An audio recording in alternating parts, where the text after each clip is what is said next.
Oke, assalamualaikum warahmatullahi wabarakatuh. Perkenalkan sebelumnya di sini nama saya adalah Muhammad Faidur Rahman, mahasiswa program studi Teknologi Informasi Fakultas Teknik Universitas Lambung Mangkurat.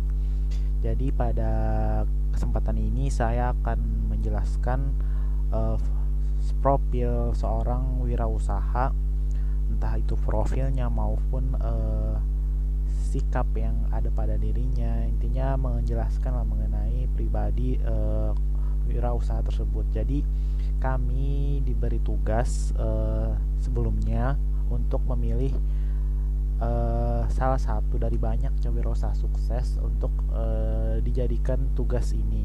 Nah, jadi ini cukup berbeda ya dari kawan-kawan semua yang sebelumnya memakai ataupun memilih tokoh yang memang sudah sukses di bidang yang sangat-sangat sukses. Kalau ini adalah pengusaha ya muda yang masih menjalin, cuman ya sedang menuju ke sana lah. Jadi di sini saya mengambil pengusaha yaitu Muhammad Arif Yakob atau sering kita dengar Arif Muhammad. Nah, mungkin next ya. Nah, jadi ini adalah biodata singkatnya, nama Muhammad Arif Yakob atau yang kita kenal Arif Muhammad.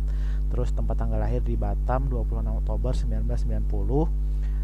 Alma maternya Fakultas Hukum Universitas Trisakti. Nah, jadi Bang Arif ini nggak berlatar belakang wirausaha, maksudnya nggak berlatar belakang seorang mahasiswa yang harus terjun ke wirausaha gitu. Jadi Fakultas Hukum sangat berbeda jauh ya, lumayan lah dari hukum ke bisnis. Nah, terus pekerjaannya penulis, pemeran, blogger dan youtuber ataupun content creator. Nah, jadi sebelum beliau ini masuk ke dunia bisnis, jadi beliau itu sebelumnya adalah penulis, pemeran, blogger, dan youtuber. Istri Tiara Pangestika atau sering dikenal Tipang. Nah, ini sebelum masuk ke dunia bisnis, cerita singkat beliau ya.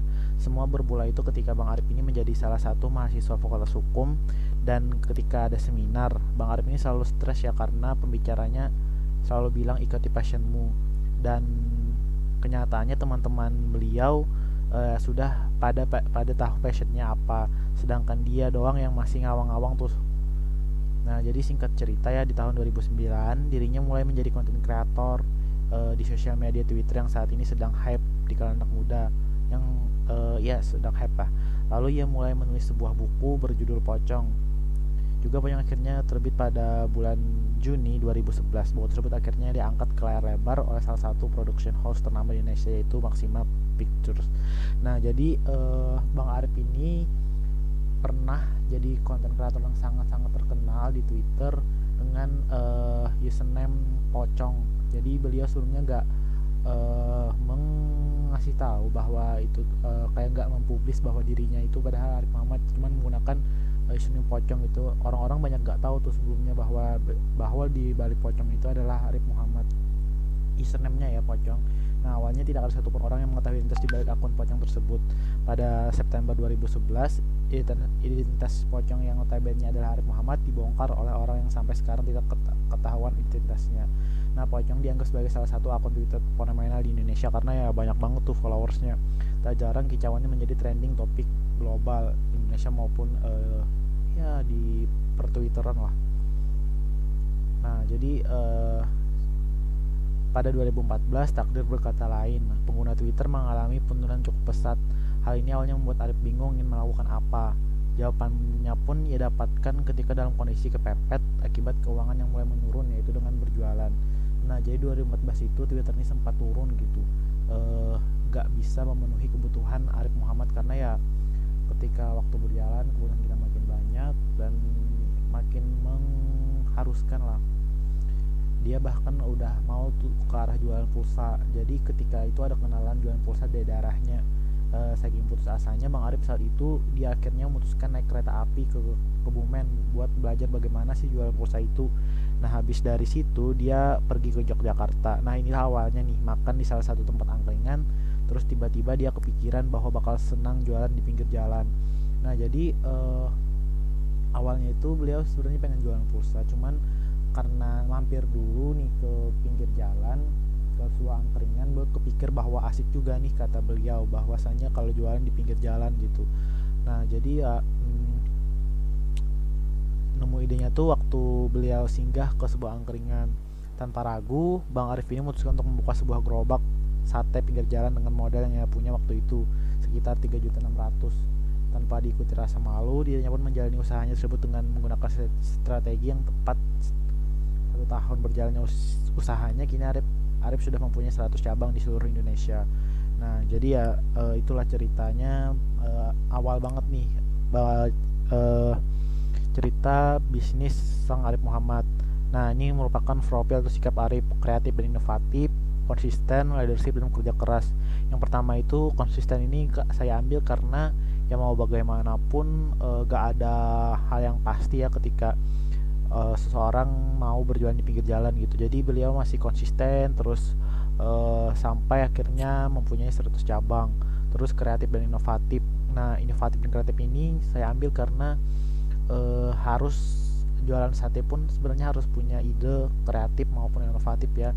Jadi satenya pun itu nggak sekedar sate biasa, tapi sate, kalau nggak salah sate Jepang gitu. Jadi beliau memulai usahanya di sana, terus melakukan iklan-iklan yang menarik karena beliau latar belakangnya juga seorang influencer ataupun konten kreator. Jadi beliau mensinergikan itu gitu. Terus leadership. Nah, leadership ini sifat kepemimpinan beliau juga bisa saya tiru ya atau ikuti, karena ya bermula dari sedikit orang pengikutnya menjadi sangat banyak gitu, dan terlihat hasilnya masih sukses gitu. Terus bekerja keras ya bekerja keras ini ya memang harus kita miliki gitu, profil yang memang harus dimiliki semua orang kalau mau sukses. Jadi ya mau bagaimanapun ketika kita mulai usaha itu ya harus bekerja keras dari awal sampai akhir. Adalah salah diantaranya ya ide-ide kreatif dan inovatif sang Arif Muhammad. Yang pertama itu adalah Bill Pro. Nah, Bill Pro ini jualan baju ya, cuman yang menarik itu adalah cara Bang Arif ini untuk membranding mereknya atau brandnya. Yang pertama itu dia gak langsung banyak menjual, cuman seperti limited edition seperti itu gitu. Nah, jadi ya cuma sekedar 100 pieces ataupun 1000, jadi ya gak banyak dijual gitu. Terus beliau menggunakan media sosial untuk mengiklankan bajunya ini. Jadi ya ketika udah banyak peminatnya ya mendoktrin penggunanya bahwa ini sangat berkualitas dan langka, jadi orang-orang berlomba-lomba tuh ingin mendapatkan pakaian ini. Jadi di sanalah kadang orang-orang jadi tertarik untuk membeli ini karena pertama kualitasnya memang bagus, terus juga punya nilai kelangkaan seperti itu sih. Terus yang sini yang ada pamflet ya ataupun spanduk. Nah, jadi kemarin itu di media sosial sempat viral tuh bahwa Bang Arif ini sejenis kayak pengen nyalon jadi entah apapun itu. Jadi ya viral banget tuh foto-foto beliau ini tertera di jalan-jalan seperti ingin menjadi gubernur ataupun seperti itulah. Nah, dan ternyata ini adalah strategi beliau untuk mengiklankan brand yang terbarunya juga baju, untuk ya langsung viral tuh. Jadi ketika udah launching sudah diberitahukan bahwa itu baju, jadi ya sudah terkenal tuh gambar-gambar ini, dan ternyata itu iklan. Nah, terus juga untuk bakso aci ini adalah usaha makanan yang bakso aci ya. Jadi beliau juga memasarkannya juga cukup menarik dengan menggunakan ataupun membuat sebuah lagu khusus untuk produknya ini. Nah, jadi seperti itu sih. Dan Mances ini adalah terbaru ya, ini mungkin menjual sebuah kualitas dan ya kualitasnya lah, karena collabs dengan orang-orang yang ahli di bidangnya. Jadi kemarin itu 100.000 pieces langsung habis dalam 5 jam kalau nggak salah, Mances ini. Nah, jadi yang dapat saya ambil itu adalah keunikan beliau sih, kayak sangat-sangat kreatif ketika memasarkan, terus juga membuat produk itu gak sekedar buat. Jadi ya gitulah intinya, punya ide yang sangat menarik sih untuk ini, dan memang berkualitas. Jadi ya menggunakan relasi sebaik mungkin, terus juga konsisten, research dulu. Mungkin itu sih yang dapat saya ambil ya dari beliau ini. Nah, ini bisnis usaha Arif Muhammad yang sukses, jadi sangat banyak nih. Yang pertama itu mie bang chat, cek kekinian, drink kekinian, cuan-cuan ID, Billionaire Project, Hello Nuku, Prep Studio, Grab, Well Planet, dan itu sih banyak lagi. Mungkin itu saja dari saya. Sekian, terima kasih. Saya mohon dimaafkan. Saya akhirnya, assalamualaikum.